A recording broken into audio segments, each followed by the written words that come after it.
It's not a game, it's a rich thing. And welcome back to the Busy Fan. Today is Monday, October 5th.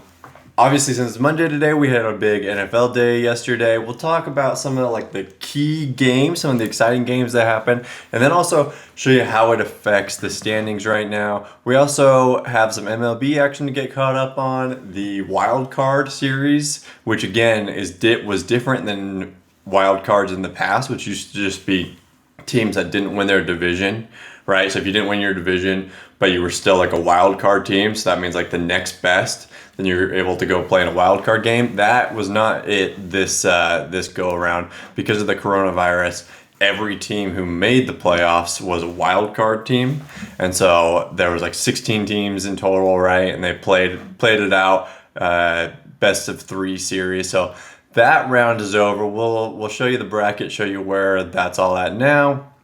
And then the NBA playoffs. We'll also talk about that.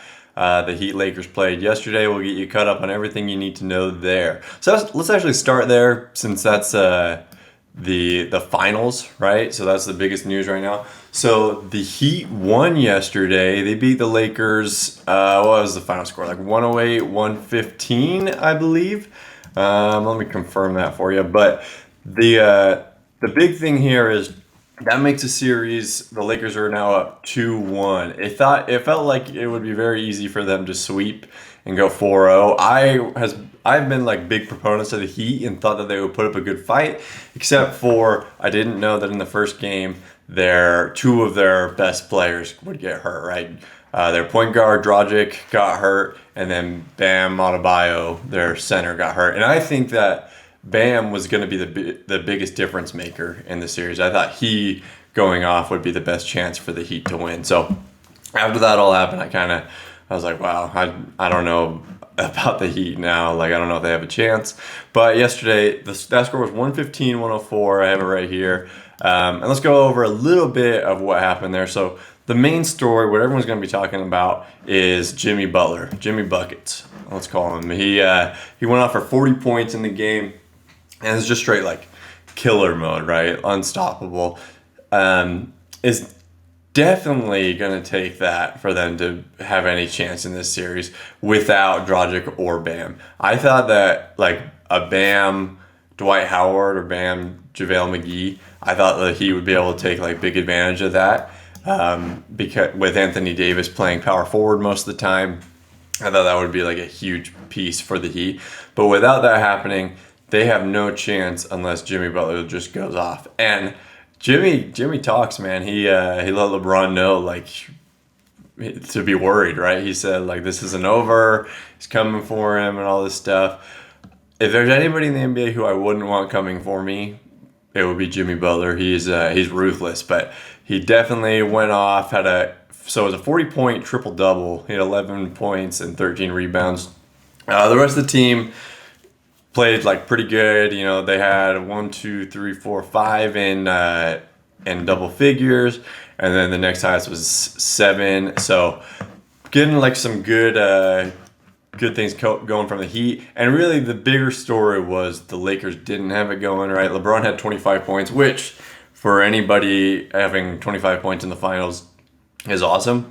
But LeBron, like, I don't know, we're used to him having like these 30-point games or 35-point games, or we're used to him having a lower scoring output because he was assisting and helping Anthony Davis get all his points. But Anthony Davis only had 15 points. That's got to be like the biggest story, is he's dominated in the first 2 games and then just kind of went away in this game. So that's the storyline from that game. Again, like, Lakers are still heavy favorites. I don't think the Heat have a chance unless they can get somebody back. I don't think we can expect Jimmy to go off for 40 points every game.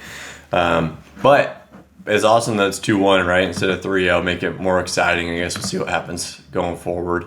So now let's transition to the NFL.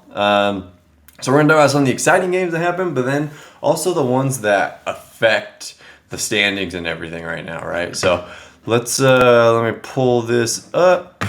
In the NFL yesterday, some of the bigger games that happened. We'll start with the Cowboys Browns, right? That one was super exciting. The Cowboys in the NFC East is the worst division right now. The Browns, however, are in an awesome division, right? Their division has the Steelers and Ravens are both above them right now. So super intimidating, hard division. But the Browns pulled off the win yesterday. They led most of the game, and then the Cowboys started making like a huge comeback at the end there, which, as a Browns fan myself, was terrifying because we already watched them do that to the Falcons, and they definitely picked apart the Browns defense at the end there. Like every throw down the middle was basically just a long handoff. The Browns seemed to be doing nothing about it, but they ended up winning.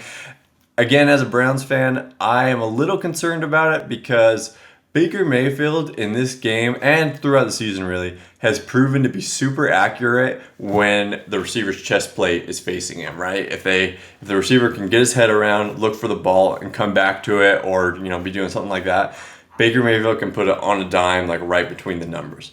However, if his back is turned to him, so they're running a fade down the field or any route that like is for distance and not coming back, Baker seems to overthrow him every time. In this game, the Jarvis Landry came around on a reverse and Baker pitched it to him and he threw a touchdown to Odell. And then twice in the game, they did a reverse to Odell. One went for like 15 yards and the other one went for like 55 yards and a touchdown at the end of the game. That's what like ended up sealing the game for them, which is awesome. It's fun, but you just like, I felt like they needed to get the ball out of Baker's hands because he couldn't make like the big throws downfield. So that made me a little nervous and everything. Again, I think he's great when he can see their chest plate, the receiver's chest plate, and he can just like put it on a rope, right? But he's just been overthrowing everybody, and he did that again in this game. Odell burnt the corner. The safety didn't have time to get over there, and he just overthrew Odell by like 5-6 yards in like the fourth quarter. And if they would have got it, it would have been a touchdown. But if they would have just got a first down on that, then they could have wasted a ton, like a huge amount of time, and the Cowboys would have had very little chance of coming back. So that's what happened with the Browns yesterday. Some other big games. The Bills are still atop of their division. They're 4-0 right now. Josh Allen's balling out. They beat the Raiders yesterday, and I think so. The stories in that game were Josh Allen was balling out, the Bills quarterback, and then also the Raiders running back Josh Jacobs. The Bills were able to stop him to like under 50 yards, which is huge because he's been great this season. So I think that says a lot about the Bills when they're not just like a good quarterback, like they have more than that.